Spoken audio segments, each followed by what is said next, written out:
Good morning, all third year electronics and telecommunication students. Last 3 किंवा 4 लेक्चरपासून आपला second जो units आहे तो आपण स्टार्ट केलेला आहे.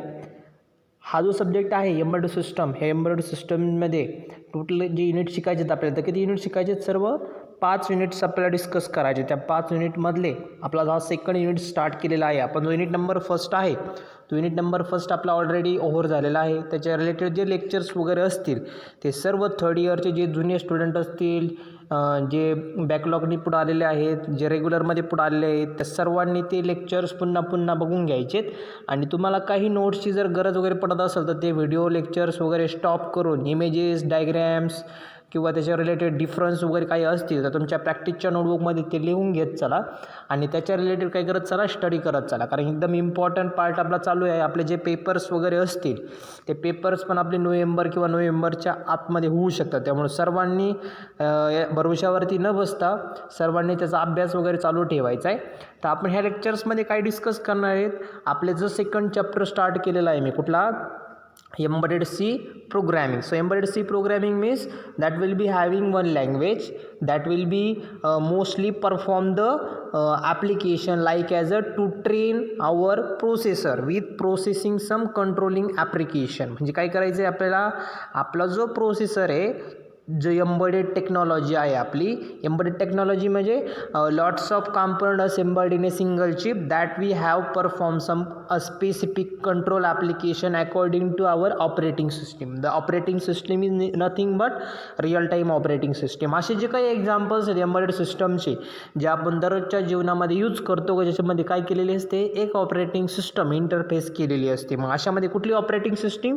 फॉर एक्झाम्पल आपला मोबाईल फोन असेल, आपण जो डिजिटल कॅमेरा वापरतो, डिजिटल कॅमेरा असेल, फॉर एक्झाम्पल आपले वॉशिंग मशीन असेल, आपले ACs असतील, असे वेगवेगळे जे रिअल टाईमचे ॲप्लिकेशन्स आहेत ते एका प्रोसेसरवरती वर्क होतात. तुमच्या प्रोसेसरला काही समजत नाही की कुठलं कंट्रोलिंग ॲप्लिकेशन परफॉर्म करायचं आहे. तो प्रोसेसर तुम्हाला ट्रेन करण्यासाठी त्याच्यामध्ये काय करावं लागतो? प्रोग्राम बर्न करावं लागतो. मग तो प्रोग्राम बर्न करायचा असेल किंवा तो प्रोग्राम त्या कंट्रोलरमध्ये टाकायचा असेल, त्याच्या अगोदर तो प्रोग्राम बनवायचा कशामध्ये? तो बनवा कशामध्ये लागतो? कोडिंगमध्ये बनवावा लागतो. पण त्या कोडिंगमध्ये पण काय असतात? वेगवेगळे लँग्वेजेस असतात. जसं आपण लास्ट सेमिस्टरला मायक्रो कंट्रोलर हा सब्जेक्ट स्टडी केला, त्याच्यामध्ये असेंब्ली लँग्वेज स्टडी केली. तसेच एक कोडिंग आहे एम्बेडेड सी प्रोग्रॅमिंग. म्हणजे तुम्हाला सर्व कोडिंग कशामध्ये बघायची? सी प्रोग्रॅमिंगमध्ये बघायची. तर सी प्रोग्रॅमिंगसाठी सी जो काही लँग्वेज आहे त्या लँग्वेजचे स्पेसिफिक असे काय आहेत? डेटा टाईप आहेत. ते डेटा टाईपमध्ये त्याचं रिप्रेझेंटेशन वेगळं असेल, त्याचे फंक्शन्स वेगळे असतील, त्या डेटा टाईपमध्ये तुमचे नंबर्स असतील, तुमचे कॅरेक्टर असतील, तुमच्या स्पेसिफिक अल्फान्यूमेरिक व्हॅल्यूज असतील. त्यासाठी त्याचा डेटा टाईप थोडा डिफरन्स असेल. प्रत्येक डेटा टाईपची रेंज थोडीशी कशी असेल? वेगळा असेल. त्याची लायब्ररी असेल, त्याचं फंक्शन डिफाईन करण्याचा पार्ट असेल किंवा वेगवेगळ्या कंडिशन्स अचीव करण्यासाठी डिफरंट लूप्स तुम्हाला यूज करायच्यात. तर त्या कशा यूज करायच्यात, काय यूज करायच्यात, ते पण आपला तो पार्ट चालू डिस्कस करणं चालू आहे. लास्ट 3-4 लेक्चरपासून ऑलरेडी आपण इंट्रोडक्शन स्टडी केलं आहे असेंब्ली आणि तुमच्या एम्बेडेड सीचा डिफरन्स पण जो इम्पॉर्टंट पॅरामीटर आहे, जो इम्पॉर्टंट क्वेश्चन आहे तो पण आपण ऑलरेडी काय केला आहे? डिस्कस केला. ह्या लेक्चरमध्ये आपलं काय शिकायचं आहे? We have to start the next coding up according to their next application. So last lecture we have to study some important code. The codes will be nothing as to performing the arithmetic addition of two data, storing data in terms of specific port, and also develop one application like as a toggle based applications, means one ports which is having a 0 value that can be convert their value in terms of 1 0 1 0. We have to providing some specific delay, that is nothing but toggle application. ते toggle applications पण आपण last लेक्चरला बघितले आणि toggle application आपण discuss करून त्याच्यानंतर आपण एक ऑपरेशन्स पण स्टडी केलं. काय? 2 8-बिट नंबर तुम्हाला जर गिवन असतील त्याचे ॲडिशन कसे परफॉर्म करायचे. तर जास्त वेळ वेस्ट न करता डायरेक्टली आपण नेक्स्ट पार्ट स्टडी करूया. कुठला? Next coding. जी कोडिंग असेल ती नेक्स्ट कोडिंग त्यांनी दिली आहे तुमच्या लॉजिकल ऑपरेटरच्या ॲप्लिकेशनवरती. मग लॉजिकल जे ऑपरेटर्स आहेत ते सर्व ऑपरेटर्स मोस्टली त्यांनी एकाच प्रोग्राममध्ये कवर केलं आहे. तुमच्या स्क्रीनवरती जे एक्झाम्पल दिसतंय ते ऑलरेडी एक्झाम्पल्स राईट करून घ्या सर्वांनी. असे कोडिंग दिली, write a C language to perform the functions, आणि सगळे फंक्शन दिलेत एकत्रित प्रोग्राममध्ये. फर्स्ट दिलं आहे or and XOR operation on 89H and 52H. हे पण करायचं आहे आपल्या ह्या कोडिंगमध्ये, बरोबर. ऑर आणि एक्सॉर करा म्हणता येते. कुणामध्ये 89H मध्ये एक डेटा आहे आणि 52H मध्ये एक डेटा आहे. तो डेटा कसा आहे बायनरीमध्ये येतो. दोघांचं काय करा, ऑर एक्सॉर करा, डेटा कुठं स्टोअर करा, रिझल्ट कुठं स्टोअर करा, हे एक करायचं आहे आपल्याला. आणखीन दुसरी पण एक कंडिशन दिली, not operation on 55H. Not पण ऑपरेट करायचं आहे आपल्याला. Left shift 78H of data by 3 bit. म्हणजे एकाच प्रोग्राम कोडमध्ये आपल्याला 3 ऑपरेशन्स परफॉर्म करायचे. तुम्ही ते 3 ऑपरेशन दाखवू शकता, कारण की सर्व ऑपरेशन जे झाले ते कुठले झाले, लॉजिकल ऑपरेशन झाले. हे लॉजिकल ऑपरेशनसाठी हा प्रोग्राम कोड सेपरेट असेल. फक्त आपल्याला त्याचे लॉजिकल ऑपरेटर ऑरसाठी काय यूज करायचा आणि एक्सॉरसाठी काय यूज करायचं ते माहीत पाहिजे अगोदर, बरोबर. तर बघा आता डायरेक्टली आपण तो प्रोग्राम स्टार्ट करूया. ऑरसाठी काय लॉजिकल ऑपरेटर आहे, एक्सॉरसाठी काय आहे, हे पण मी पार्ट तुम्हाला ऑलरेडी आपण तो डिस्कस केलेलाच आहे. बघा इथं लॉजिकल ऑरसाठी जवळ डबल जस्ट पॅरलल लाईन आहेत ते रिप्रेझेंटेशन असेल, आणि लॉजिकल अँड एक्सॉरसाठी दिलेलं नाही आहे. सॉरी, एक्सॉरसाठी तुम्हाला काय यूज करायचं, जसं आपण एखादी कॅप बेस्ड रिप्रेझेंटेशन दाखवतो वेक्टर ॲप्लिकेशनमध्ये, i cap, j cap, v cap. तो ते कॅप मीन्स काय असेल, इथं रिप्रेझेंटेशन असेल तुमच्या कशाचं, नॉटच्या ॲप्लिकेशनचं एक रिप्रेझेंटेशन असेल, किंवा आपण इन टर्म्स ऑफ निगेशन्समध्ये पण तुम्ही रिप्रेझेंट करू शकता. तर बघा आता ऑर कसा दिला आहे, एक्सॉर कसा दिला आहे, नॉट कसा दिला आहे, आणि शिफ्टिंग कशी दिली. तर सर्व ऑपरेशन्स मी ऑलरेडी याच्यामध्ये ज्यावेळेस कोडिंग आपली स्टार्ट होईल त्यावेळेस मी स्टार्ट करूया. बघा आता कोडिंग जी दिसते ती कोडिंग तुम्ही सर्वांनी लक्षात घ्या. ज्यावेळेस तुमचा प्रोग्राम स्टार्ट होईल सी कोडिंगमध्ये, फर्स्ट तुम्हाला काय करावं लागतं, ती लायब्ररी डिफाईन करावं लागते. ती लायब्ररी कशी डिफाईन करायची असते आपल्याला, तर लायब्ररी डिफाईन करण्यासाठी hash include register of 51.h he line सर्व प्रोग्रामसाठी कशी असेल, कॉमन असेल, म्हणजे जी काय असेल तुमच्या सी लँग्वेजची लायब्ररी असेल. नेक्स्ट काय करायचं, तुम्हाला फंक्शन डिफाईन करायचं आणि फंक्शनला काय करायचं, कॉल करायचं. प्रत्येक वेळेस फंक्शनला कॉल केला तर ती व्हॅल्यू काय करते, तुम्ही वरती जी काय डिफाईन करणार आहे ते डिफाईन केल्यानंतर ती व्हॅल्यू ॲज अ रेफरन्स किंवा पास बाय व्हॅल्यूनं काय होणार आहे, ती व्हॅल्यू चेक होणार आहे, बरोबर. आता फंक्शन कॉल कसा केला मी, त्या ब्रॅकेटमध्ये व्हाईड लिहिलं त्याच वेळेस तो फंक्शन काय होतं, कॉल होतं. याच्यानंतर कुठला सेमी कॉलम यूज करायचं नाही. बघा ब्रॅकेट नंतर कुठला सेमी कॉलम दिसतंय का, काहीच नाही. Void main comma bracket in white. Function define केलं, फंक्शन काय केलं मी, कॉल केला. आता माझा प्रोग्राम मी स्टार्ट केला. स्टार्ट करायचा असेल तर कर्ली ब्रॅकेट ओपन करायचं, तुमचा प्रोग्राम काय होऊन जाईल, स्टार्ट होऊन जाईल. म्हणजे कर्ली ब्रॅकेट मी ओपन केलं. आता मला खाली काही लेटर्स रिप्रेझेंट करायचे आहेत, काय हा डेटा मला दाखवायचा पण काही लेटरला दाखवायचा. फॉर एक्झाम्पल 89H आहे, 52A, 55A, 28A, म्हणजे 4 रिप्रेझेंटेशन दाखवायचे मला. त्यासाठी मी लेटर्स तुम्हाला जसे खाली लागतील तसे तुम्ही वरती यूज करू शकता. आता ही कोड ऑलरेडी डिझाईन केला आहे म्हणून इथं वरती सगळे दाखवले. बघा अनसाईन character X, Y, Z, A, B, C, D, E हे सर्व यूज होत आहेत खाली, म्हणून हे सर्व काही झाले तिने वापरात घे. तुम्हाला खाली जर कुठं वापरायला आलं लगेच इथं ॲड करून टाकायचं. फॉर एक्झाम्पल मला काय करायचं, स्टार्टिंगला आता ऑर ऑपरेशन परफॉर्म करायचं, तर ऑरसाठी मला काहीतरी लेटर्स घ्यावे लागतील. मग मी एक X घेतला आणि एक Y घेतला.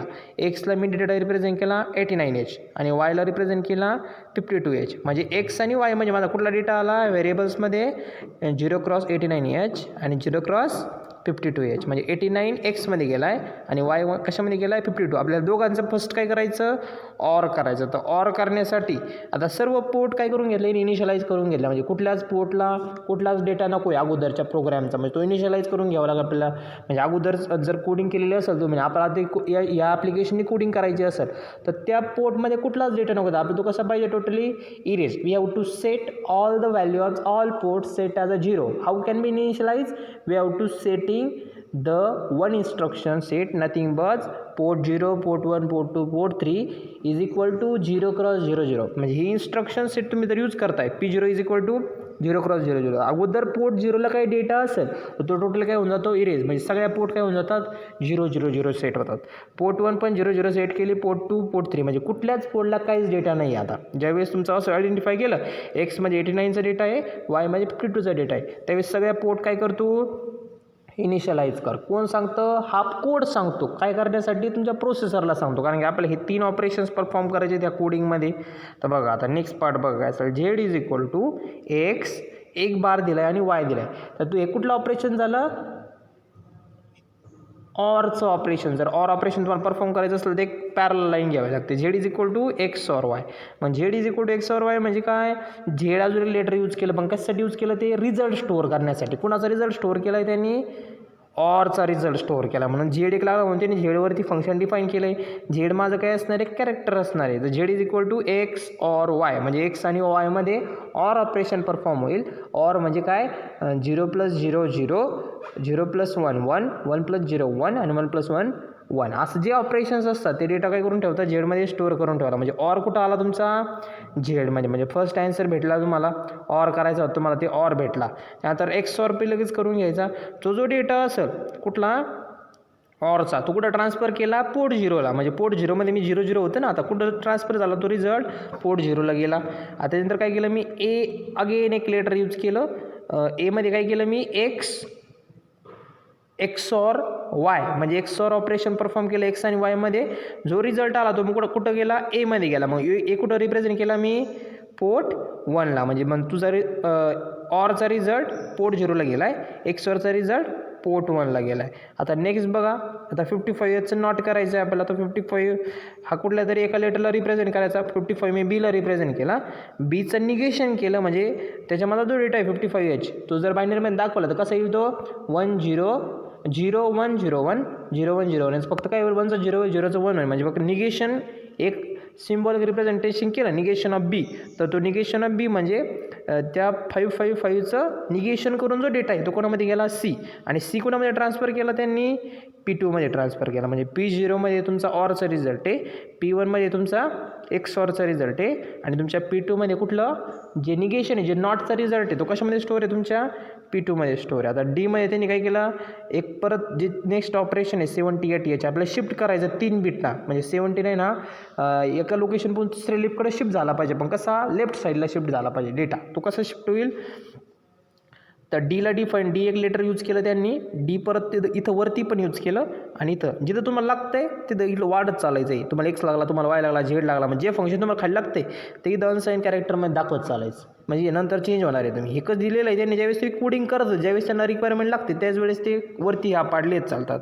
आता पुन्हा डीला रिप्रेझेंट केलं 0x78, आणि ई म्हणजे शिफ्टिंग केली तिने, कुणाची, डीची शिफ्टिंग. मग हे लेफ्ट शिफ्टचं सिम्बॉलिक रिप्रेझेंटेशन. असं कुठलं, double less or equal to घेतलं का तुम्हाला काय वाटतं, हे लेफ्टचं ऑपरेशन. आणि असं घेतलं का राईटचं ऑपरेशन. लेफ्टसाठी काय यूज करायचं आहे, असं सिम्बॉल यूज करायचा. किती करायचं, 3 नाही करायचं 3, 4 नाही करायचं 4, 5 नाही करायचं 6 5. म्हणजे 3 शिफ्टिंग केली, तो डेटा कुठं आला, ईमध्ये. म्हणतो ईचा आन्सर कुठं ट्रान्सफर केलं त्यांनी, पोर्ट 3ला. म्हणजे काय आले आपले सर्व आन्सर आले. पोर्ट 0मध्ये तुमचा काय आला, ऑर आला. पोर्ट 1मध्ये एक्स ऑर आला. पोर्ट 2मध्ये नॉट आला. आणि पोर्ट 3मध्ये शिफ्टिंग आली 78Hची 3.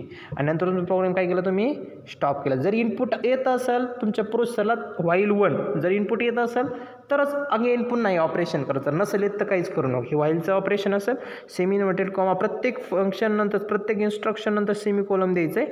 आणि तुमचा प्रोग्राम एंड झाल्यानंतर कर्ली ब्रॅकेट काय करून ठेवायचं आहे, जे चालू केलं होतं तुम्ही इथं काय करून टाकलं, तुम्ही बंद करून टाकलं. ही तुमची काय झाली, कोडिंग झाली. पण कोणाची, हे सगळे अर्थमॅटिक ऑपरेशन्स होते.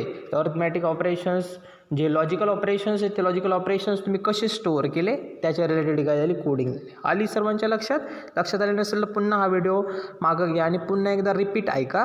आणि जो कोड दिसतोय तो सर्वांनी तुमच्या प्रॅक्टिस नोटबुकमध्ये काय ठेवायचा आहे, लिहून ठेवायचं. एकदम इम्पॉर्टंट आहे. नेक्स्ट कोड आपलं काय झालं आहे, आता टॉगल केलं, अर्थमॅटिक ॲडिशन केली, लॉजिकल ऑपरेशन्सचे कोडिंग पण रिप्रेझेंट केली व कोडिंग पण डिस्कस केली.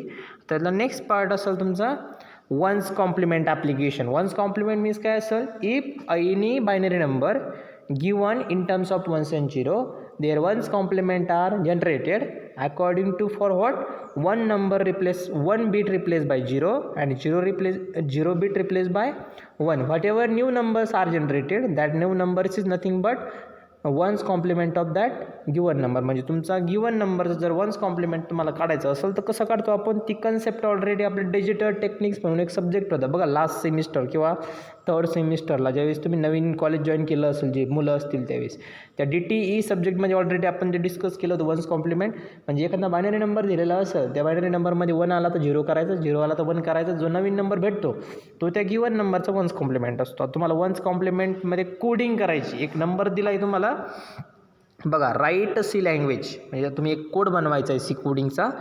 कशाचा बनवायचा आहे, find one's complement. One's complement तुम्हाला काढायचा आहे, पण कोणाचा काढायचा आहे, ऑफ ए 0x56 म्हणजे 56H हा डेटा आहे. या 56H डेटाचा तुम्हाला काय करायचं आहे, वन्स कॉम्प्लिमेंट म्हणजे 56 हा जो डेटा आहे 0 क्रॉस कुठं तरी लिहित आहे तर तो सर्व डेटा कशामध्ये असतो, हेक्झामध्ये तुम्हाला दिलेला असतो.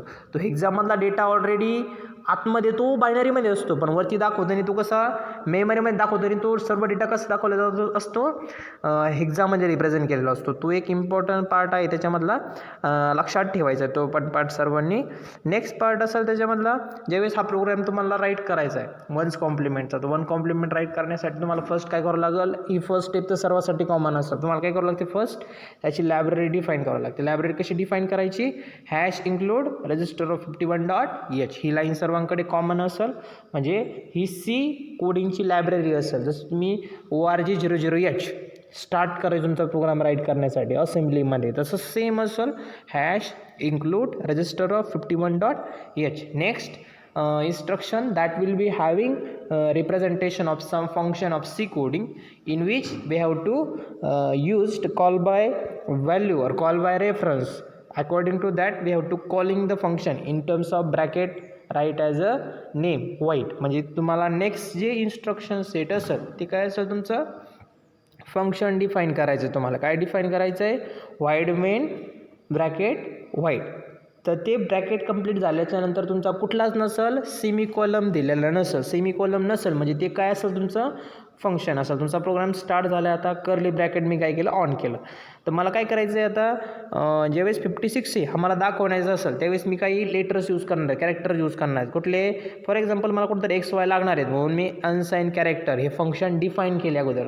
म्हणजे मला खाली यूज करायचे ते कॅरेक्टर काय, X आणि Y. कारण की ज्यावेळेस फंक्शन्स तुम्हाला खाली यूज करायचे, जे व्हेरिएबल्स तुम्हाला खाली यूज करायचे ते आपल्या प्रोग्रामच्या स्टार्टिंगलाच काय करावं लागतात, डिफाईन करावं लागतात. तर मी डिफाईन केले अनसाइन कॅरेक्टर X - Y. कॅरेक्टर का बरं, कारण की लेटर्स असणार आहेत. जर नंबर असेल मी काय घेतलं असतं, इंटीजर हा डेटा टाईप घेतला असता. आता काय घेतलं आहे मी, कॅरेक्टर X, Y. मला दोनच लागणार आहेत.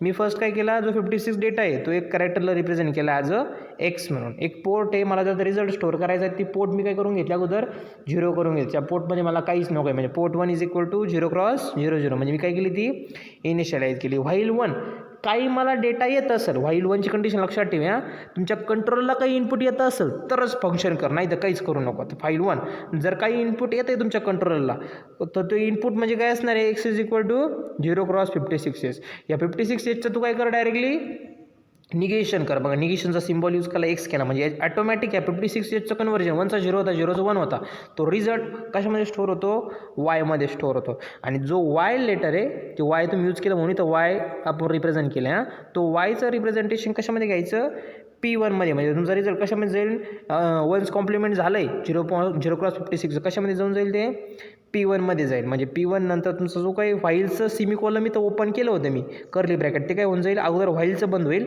आणि नंतर आपल्या मेन प्रोग्रामचं बंद होऊन जाईल. म्हणजे ऑलरेडी तुमचा रिझल्ट आहे जो तुम्हाला वन्स कॉम्प्लिमेंट पाहिजे होतं कुणाचं, 0x56चं, ते कशामध्ये भेटेल तुम्हाला, पोर्ट 1मध्ये भेटून जाईल. एकदम इम्पॉर्टंट आहे हे पण.